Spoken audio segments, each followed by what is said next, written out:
এটাই সেই পাহাড় যেখানে মক্কাবাসীরা কোনো বিশেষ খবর জানানোর জন্য একে অপরকে জড়ো করত। সাফা পাহাড়ে চড়ে মহানবী সাল্লাল্লাহু আলাইহি ওয়াসাল্লাম একটি গভীর নিঃশ্বাস নিলেন এবং তারপর জোরে চিৎকার করে বললেন, ইয়া সাবাহা সাবাহা সাবাহা সাবাহা। এটা ছিল মূলত একটি বিপদের সংকেত, যার মানে ছিল, হে লোকেরা, আমার কথা শোনো, আমরা একটি গভীর বিপদের সম্মুখীন হতে যাচ্ছি, সবাই এখানে একত্রিত হও। এই সকালবেলা কিসের বিপদ? সেটা জানানোর জন্যই তো মোহাম্মদ আমাদের ডাকছে। চলো, তাড়াতাড়ি চলো। লোকেরা তাদের ঘর, কাজ, দোকান এবং ঘুম ছেড়ে ছুটে এলো।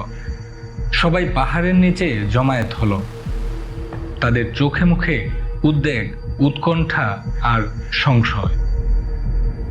নবী সাল্লাল্লাহু আলাইহি ওয়াসাল্লাম তাদের দিকে এক নজর তাকালেন, তারপর পেছনে পাহাড়ের দিকে নির্দেশ করে প্রশ্ন করলেন, হে মক্কার লোকেরা, আমি যদি তোমাদের বলি এই পাহাড়ের পেছনে একটি সুসজ্জিত সৈন্যবাহিনী নিয়ে শত্রুর এক ফৌজ তোমাদেরকে আক্রমণ করতে আসছে, তোমরা কি আমার কথা বিশ্বাস করবে? লোকেরা চিৎকার করে উঠল, হ্যাঁ, অবশ্যই করব, কারণ আপনি সত্যবাদী, আপনি সিদ্দিক, আপনি আল আমিন, আপনি মুহাম্মদ।